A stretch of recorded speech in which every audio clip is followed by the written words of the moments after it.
May aawit sa atin si Angel at si Sis Carmela. Mamaya po yan mga kapatid. Pero habang hinihintay natin sila mga kapatid, nais kong awitan for my second and last song ang ating mahal na couple na sina Alea at Camerla. Ito rin po yung inawit ko sa kasalang Mr. and Mrs. Ramil and Susan Alcon way back July 30, 2022 mga kapatid. By the way mga kapatid, once again, ako po si Miss Mau, the singing MC, singing master of ceremony mga kapatid. So, nagkaroon na po ako ng dalawang showbiz projects mga kapatid, ang paglabas ko sa television.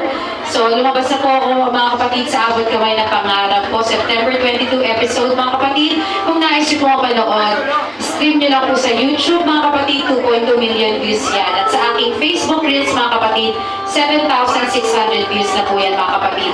Pinagbibilaan po ni Julian Ward at Carmina Villaruela mga kapatid. At malapit na po mga kapatid ang aking paglabas sa GMA Prime naman mga kapatid mula GMA After